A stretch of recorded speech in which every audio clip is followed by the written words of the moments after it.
14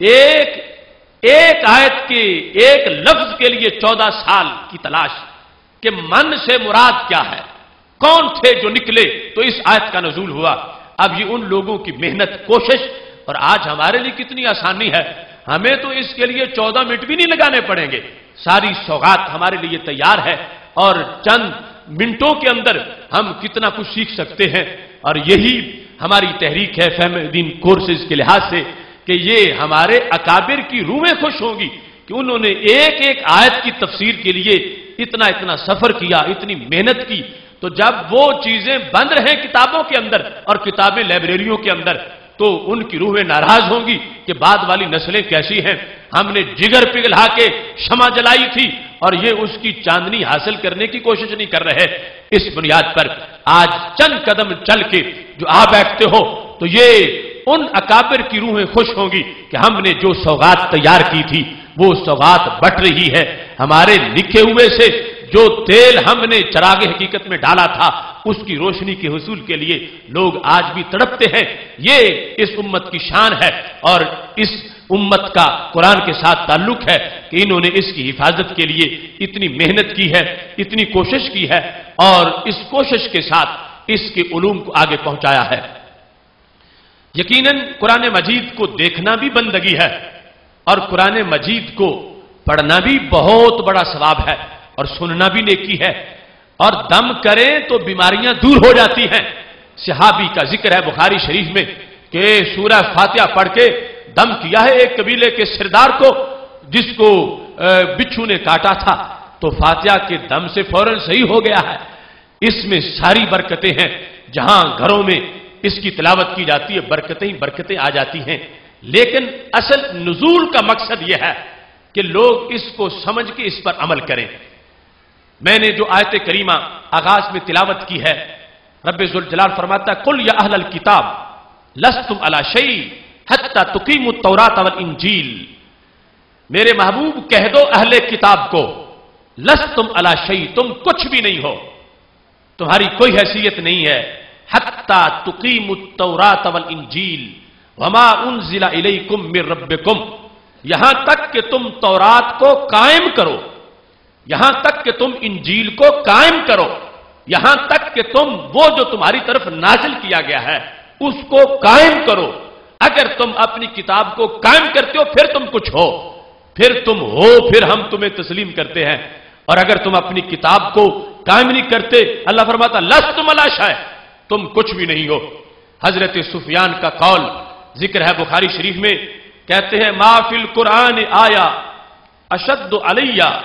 من قل یا اہل الکتاب، کہتے ہیں قرآن مجید کی کوئی آیت مجھے اتنی سخت نہیں لگتی جتنی مجھ پر یہ آیت سخت ہے جو رب ذوالجلال نے اہل کتاب کو کہا۔ یہ سفیان بہت بڑے ائمہ میں سے ہے کہ اہل کتاب کو جب فرما رہا ہے اللہ کہ اگر تم اپنی کتاب قائم نہیں کرتے تو تم کچھ بھی نہیں ہو، تو کہتے اسے ہمیں بھی بتا دیا گیا کہ اے قرآن والو اگر تم قرآن کو قائم نہیں کرتے تو تم کچھ بھی نہیں ہو۔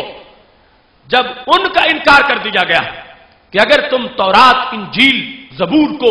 جو نازل کی گئی ہے اس کو تم قائم نہ کرو تو تم کچھ بھی نہیں ہو، تو ہمارے قرآن میں انہیں یہ کہا گیا۔ اب ان کے قائم کرنے کا مطلب یہ ہے کہ ان میں تعریف نہ کرو، اور ان کتابوں کا جو اعلان ہے کہ ہمارے بعد حضرت محمد صلی اللہ علیہ وسلم آنے والے ہیں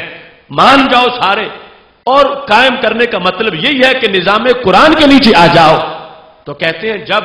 وہ تورات قائم نہ کریں تو کچھ نہیں، انجیل قائم نہ کریں تو کچھ نہیں، تو ہم اگر قرآن کا نظام قائم نہ کر سکے تو ہم کیسے کچھ بن سکتے ہیں؟ اس واسطے کہتے ہیں یہ شدید ہمارے لیے زجر و توبیخ ہے کہ قرآن مجید برہان رشید کی تلاوت ثواب، اس کا دیکھنا اس کو ثواب، اس کو سننا ثواب، اس کو پڑھ کے دم کرنے میں برکت، لیکن یہ اتارا کس کے لیے گیا ہے کہ یہ بند ہونے نہیں آیا، یہ تو لوگوں کو پابند کرنے آیا ہے۔ یہ نظام ہے، یہ قانون ہے، اور قانون کا تقاضا ہوتا ہے اسے مانا جائے، دستور اور ضابطے کا تقاضا ہوتا ہے اس کو تسلیم کیا جائے۔ وہ سارے شعبے قرآن مجید کی برکتوں والے اپنی جگہ، لیکن یہ تو قانون کی کتاب ہے۔ اس سے پوچھو کہ ہم نے